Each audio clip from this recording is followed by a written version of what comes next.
मतलब है कि प्रोग्राम हम लोग निरंतर हर जगह चलते रहती है और सेवा समाज के नाम पर और धर्म और राष्ट्र के नाम पर हम लोग निस्वार्थ भाव से सेवा लगातार देने के लिए काम करते हैं। इसीलिए आप लोग को मैं उदाहरण देता हूं कि आप लोग से भी रिक्वेस्ट करता हूं 1 से 2 घंटा प्रत्येक दिन मान के चलिए कि मैं राष्ट्र समाज और परिवार के लिए सेवा करूंगा। इससे क्या आपको मिलेगा ताकत और धन क्या मिलेगा सो भी मैं बता देता हूं। कभी कभी लोग कुछ समय का दान दे देते हैं, उसका पैसे से तोल मोल करते हैं, लेकिन वो गलती कर जाते हैं।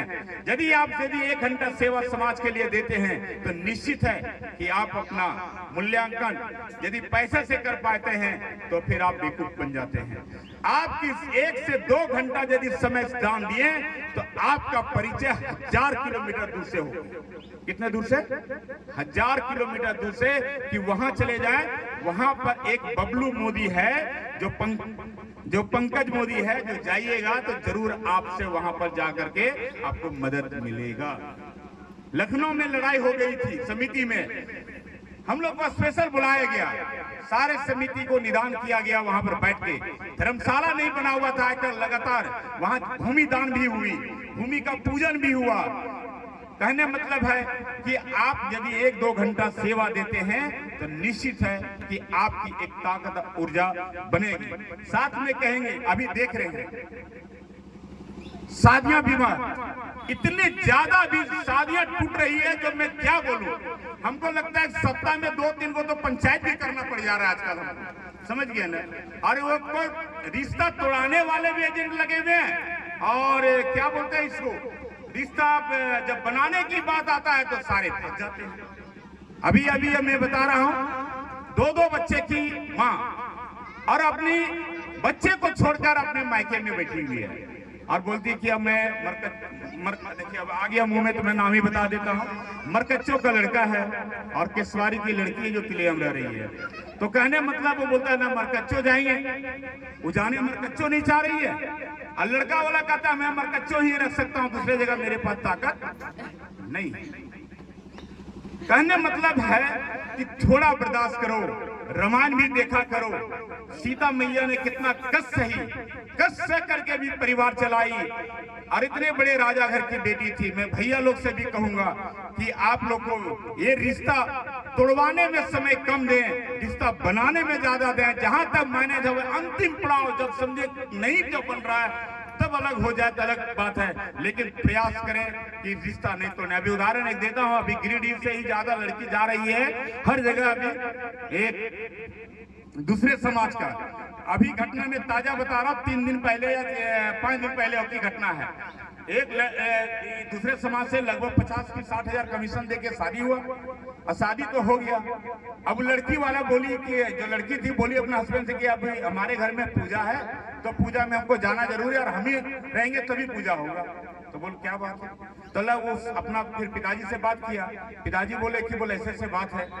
तो फिर पिताजी लड़का अपनी दोनों धर्मपत्नी वगैरह दोनों बातचीत की है, फिर उसके बाद पिदागिरी दे दिया। अब पिदागिरी जा करके मान के चलिए पलुंजिया जैसा शहर है, अब पलुंजिया जैसा शहर में रुक करके सारा सामान ले लिया। लोग बाजार है, संदेश वगैरह कुछ ले लीजिए, जो झोला में सारा जो सब बना अपना ले लिया। और जब ले गया और वहीं जाकर के लेकर के बोलता थोड़ा सहेली से मैं मिल के आता हूँ। अब सहेली के मिलने से चली गई, बोला 2 मिनट में मैं तुरंत आ रहा, मेरी यही सहेली रहती। वो थैला सामान जो लिया हुआ था वो भी लेके चला गया। और जब गई तो बात देखी कि अभी तक नहीं आई, आधा घंटा हो गया, 1 घंटा हो गया, 2 घंटा हो गया, अभी तक नहीं आया। और जब नहीं आया वहां पे तब लड़का पसीना उतरने लगा पूरा, तुरंत अपना घर फोन किया। फिर 2 मोटरसाइकिल पर 4 आदमी आए वहां पे, और 4 आदमी आके खोजबीन किया, कहीं पता नहीं चला। फिर अपना दलाल से बात किया, दलाल बोलता है कि हमको भी नहीं पता कहाँ की लड़की, मैं भी दलाली करके लिया। अब वो दलाली करके जब लिया उससे भी पूछा तो बोला हम भी दलाली करके, लड़की बिका 10,000 में और लड़का पर पहुंचा 60,000 में, और उसको किसी को पता नहीं कि घर कहाँ है। क्या स्थिति है समझ जाइए अपनी समाज में। एक क्यों उत्पन्न हो रहा है? इसलिए उत्पन्न हो रहा है कि रिश्ता इतना ज्यादा टूट रही है, बेटियों इतना ज्यादा अपमान सा रही है। बेटे लोग ठीक है, मैं जानता हूं बेटे लोग को जितने पढ़ाने में खर्च है बेटी लोग को भी खर्च हो रही है, लेकिन बेटी लोग में डबल खर्च है शादी विवाह करने में। हम आप लोग से रिक्वेस्ट करता हूं अभी शादी के टाइम में दो तरह का हो जाती बातें। एक तो शादी ठीक है, और शादी से पहले क्या हो जाता है, सगाई। और सगाई में भी लोग इतना धन खर्चा कर देते हैं जो लड़की वाले बाप बेबस हो जाते हैं। पढ़ाई में भी खर्च किए, और सगाई में भी 2-3 लाख 4 लाख रुपया खर्च, शादी में भी 5-6 लाख। हम कहते हैं कि शादी हमारी दीन को करो, सबसे बढ़िया रहा। रात वाला कार्यक्रम बंद कीजिए। रात का शादी उस समय में हम लोग करते थे डर से, जिस समय मुगल लोग अपना लड़की हमारे हिंदू को उठा के ले जाते थे, तो इसलिए रातें रात शादी करते थे हम लोग। दिन को शादी कीजिए, शादी भी नहीं टूटेगी, क्योंकि मंत्र जो पढ़ते हैं पंडित जी, रात को शादी हमको लगता है अक्सर 2 से 3 के बीच में ही शादी होती होगी क्या भैया। और 2 से 3 में इतनी गहरी नींद आती है ना, इतनी गहरी नींद आती है कि उसी समय में चोर चोरा के ले जाता है सारा घर का सामान। क्या सच्चाई है कि नहीं है? तो कहने मतलब है कि जब ब्राह्मण मंत्र भी पढ़ रहे हैं तो वो झुक रहे हैं। लड़का जो मंत्र कह रहा है, हाँ या ये थोड़ा हाथ दो, या भी तो झुक रहा है, वो थोड़ा अच्छा छिटो, वो भी लड़की भी वही सोचते। और जब समधी साहब के बुलाया जा रहा है तो समधी साहब मार खराटे मार, है ना। तो कहने मतलब है जो मंत्र का उच्चारण हो रही है वो कोई नहीं उसका संज्ञान ले पा रहे हैं, और शादी का अर्थ को जान नहीं पा रहे हैं। शादी टूटने का कगार मेन वही ज्यादा जड़ है। इसलिए कहेंगे कि जैसे सगाई कर लेते हैं, उस सगाई जगह में शादी करें दिन को, और एकदम सिंपल खर्च में निकलिए।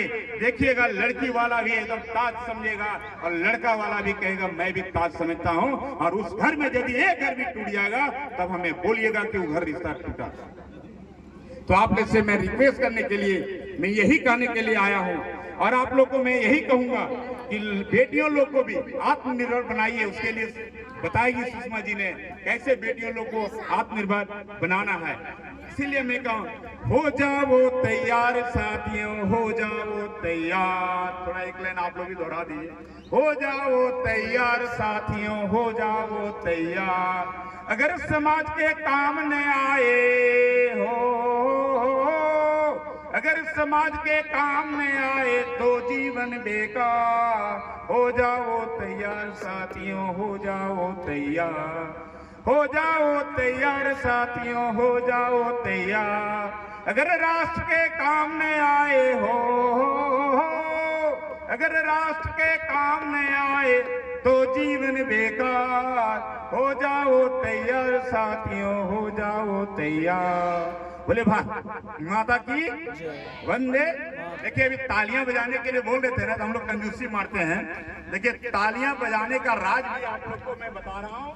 देखिए ताली बजाने से क्या क्या पॉइंट दबता है। देखिए देखो भैया जी, है ना, ये आंख का पॉइंट, किडनी का पॉइंट, है ना, लीवर का पॉइंट, ये सारे पॉइंट दबते हैं।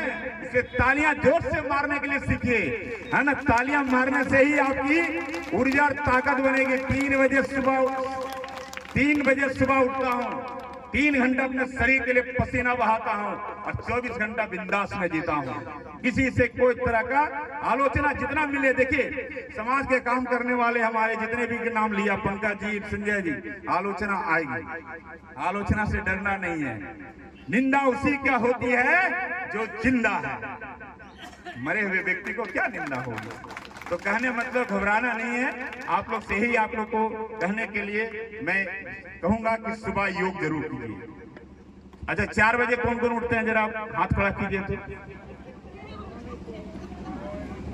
तो देखिए हालत बहुत बुरा है, रात बड़ी है ना भैया, है ना। तो इसीलिए 4 बजे सुबह सब उठे, और भैया लोग जितने बैठे हैं सभी, सबका शादी तो हमको लगता है लगभग का हो ही गया होगा। जो है गार्जियन में सबको धर्म पत्नी को सुबह सुबह गर्म पानी पिलाओ। कौन कौन पिलाते सो बताइए। देखिए ये प्रेम कभी टूटेगा नहीं, प्रेम बढ़ेगा। मैं बता रहा हूँ, वो दिन भर सेवा देती है तो कम से कम एक बार सेवा सवेरे आप तो कर लो। क्या कोई दिक्कत लग रही है क्या? मैं छोटा हो जाऊंगा क्या? नहीं ना। आज मैं प्रत्येक दिन गर्म पानी देता हूँ सुबह अपनी धर्मपत्नी को। आज देखिए मेरी धर्मपत्नी कहाँ तक पहुँच गई, पूरे भारत तक पहुँच गई, पूरे केंद्रीय तक, है ना। उस तरह आप लोग भी दिया करो भैया लोग से मैं रिक्वेस्ट करता हूँ। और मैं अपनी वाणी को यही विराम देता हूँ, और आप लोग से मिलकर के बहुत अच्छा लगा। और आप लोग ने जिस तहे दिल से निमंत्रण दिए मैं स्वीकार करके आप लोग पास आया। हमारे साथ 3 बार नारा देंगे। एक बार बोले भारत माता की, भारत माता की वंदे वंदे करेयो करेयो। बोलिए प्रेम से ब्रह्मवास सेवा समिति जनता जरीडी बिरनी की, बोलिए हरिवरन महाराज की जय श्री राम, जय श्री राम, जय श्री राम, जय जय श्री राम, जय श्री राम।